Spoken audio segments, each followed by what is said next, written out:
Hey, what's going on, Guardians? TBL here, and there's been so much news concerning Destiny 2 this week that it's really kind of been crazy keeping up with it, and today is certainly no exception to it. We've gotten a lot of extra information as E3 has gone on about some of the things we'll be learning about and participating in Destiny 2 when it goes live later this year. We know now that unfortunately private matches are not going to be a thing at launch.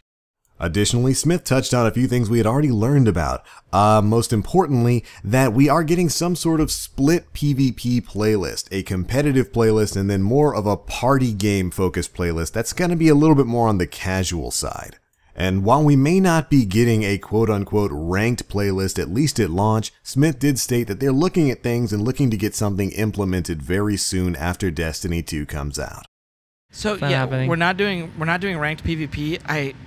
We're 7 weeks or 7-8 weeks away. Okay. We have an idea of something we might do. I don't want to commit to it here because I'm not sure that it's going to happen. Sure. But if we don't get it for September 6th, there will be some way of players showing off their prowess to other people, which is ultimately what a ranking system is. Sure. It's that they're bragging. Yeah, we're working on something. Here's hoping that they learned a little bit something from games like Overwatch and certainly from the history of matchmaking in Destiny 1.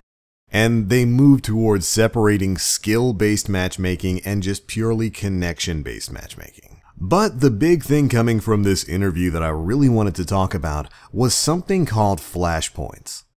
According to Smith, Flashpoints are weekly repeatable events that are designed to sort of drive players to a particular patrol destination each and every week. Kind of like a weekly patrol event that can happen on Earth, Io, Nessus, or Titan. The 4 playable world spaces available in Destiny 2. And with these weekly flashpoints, you'll be able to discover activities like treasure maps, special enemies, and other sorts of events that you'll be able to repeat on a weekly basis that can get you in-game Nightfall level items. Sometimes, each week, we have an activity called a flashpoint, which we haven't talked about really yet. But the flashpoint is basically like a featured destination, a featured location. And then there's a whole class of stuff that shows up when it's the flashpoint, when that's unique, treasure maps to go find, special monsters that show up. We wanted to, with flashpoints, have an opportunity each week to focus players on a single location where they can just go solo, hang out, and then get a super powerful reward from it. Okay. Like the equivalent of an unknown reward from Nightfall, which which is powerful for your character, super important. Sure. We've already seen that in Destiny 2 there's going to be a huge focus on exploring the patrol zones that are available to you. In particular, the European Dead Zone is said to be absolutely massive. And with the way it was described, these flashpoint events are going to be kind of a surprise that pop up in different patrol spaces each and every week. And so this big focus on exploration, on treasures, on hidden dungeons, and now a weekly changing activity that's also going to be able to get you Nightfall tier rewards, this is exactly the sort of thing I like to see coming in my sequels. And of course, another good thing about it is that you don't need to matchmake to get your hands on the rewards that are going to be from this.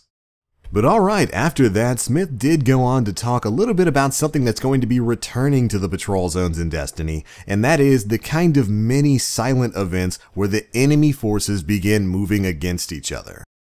Will I actually be able to go and explore and find interesting things in the world? We hope so, that you'll be able to go and explore and find stuff to scan, learn more about. We know that players in Destiny are always looking for, in a bunch of ways, excuses to spend time in the world. And TTK, we had some scannables that you could find in the world and learn about. And in Destiny 2, we have way more than we've ever had. We have the Lost Sectors. There's going to be more events. We still have Silent. We have an event class that we call Silent, which is basically just when a bunch of monsters show up and start doing stuff. So I think what's cool about the layering of activities that we're doing is it starts with the map first and foremost. It starts, which I'm not going to say a map is some tremendous innovation. For us, the map is a product of a ton of work. This is something that this just is not a core competency of our studio. This is a competency and proficiency we've been building. The map is a fundamental element of building a layered suite of activities that can come on top of that. So that by the map, you mean actually having a physical map? There's a map, and you can, from the map, you can track track different activities to do, adventures. You can track public events when they show up on your map. Can you fast travel around? There's going to be some fast travel options that you'll unlock. So I don't have to go online and Google Dreadnought map every time I want to know where something is. No, you actually will not have to do that. That's incredible. What an innovation. One of the things that we're doing with Destiny 2 is we're trying to unhide a bunch of that fun. That's cool. Instead of finding the fun on Reddit, let's find the fun in the game. Sure. Even with matchmaking now, or like semi-matchmaking. Yeah, with guided games. Okay, yeah. Guided games. And guided games, someone had asked me to clear this up. Are guided games available for all types of raids? Just heroic raids? Just normal raids? Just normal activities. So heroic raids or challenge modes and stuff like that, gotta find your own group. Yeah, I don't know exactly how the challenge mode layers are going to work there. Okay. But yes, like the normal tier activities will be guided games, and the heroics will be find your own still. Interesting. Good to know. But alright Guardians, that's pretty much it for this quick little update on the Flashpoint events that are going to be coming in Destiny 2. Again, they are going to be patrol events that will be changing on a weekly basis and will grant you in-game rewards. Personally, I can't wait to learn more, and I definitely can't wait to get my hands on the Destiny 2 closed beta starting July 18th for PS4 and July 19th for Xbox One. But alright, thanks so much for watching, Guardians. Be sure to let me know what you guys think of all of this stuff down in the comment section below. And as always, I am the Black Link. You Guardians, stay frosty. With Destiny, I think there were some decisions that seemed inexplicable to a lot of people, like making purple engrams drop blue loot and stuff that just felt very player unfriendly and like making people feel like they're on a treadmill. Yep. And that is the type of thing that I think people are wondering, like how do I know if I'm spending $60 plus on this game? How do I know that Luke Smith is going to put some of that shit in my game? Yeah, I'm not going to put purple engrams that uncrate into blues. There we go. There's our scoop. There's our scoop for the day. I think what you're actually the heart of the question is, are you seriously learning from what you guys have done? Like that. I mean, really. And I play the game. My account has 2,000 hours of play at retail. Like I'm playing the game. Not bad. I'm playing, and then add up the time I play in development, the time I go to work and sleep, and you're like, oh, this guy doesn't do a whole lot other than So I'm living in that hobby with everyone else, and I want Destiny to be a game that I can enjoy like a hobby, and so I'm playing it like a player, and a bunch of that stuff frustrates me too. Like there's a specific example, with Crota's End, I powered my box off playing Crota's End at home because I got boots from the encounter. So you actually did it. You actually pulled. I didn't realize that you actually pulled the LAN. No, I didn't pull the. No, I mean I turned the kit off. Okay. Have you ever pulled the LAN cable out though? No. Oh, okay. I refuse. Okay. Honorable player. Okay. Jason. Fair enough.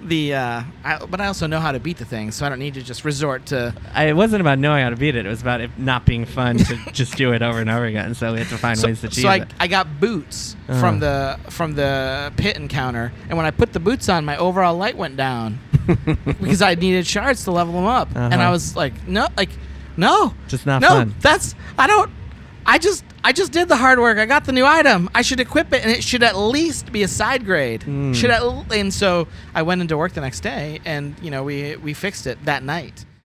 So one of the things that people have always wondered about Destiny, and I know you're a big World of Warcraft guy, is the kind of roles people will play on raids. Do you think you will ever set up a situation where you have different classes being required for different things? I think we've done a really good job of creating a cooperative raid game that doesn't rely on the Trinity, tank, healer, DPS. Sure. And I'm really satisfied that we've done that. Okay, so you're happy with that. I'm happy with that. Now, let me get to the second layer of the question that I think you're asking, which is there are other fantasies that Destiny could be providing, like support fantasies and things like that. Do I ever think we'll add more of those? Yes. Okay, sure. Yeah, in the long run we will.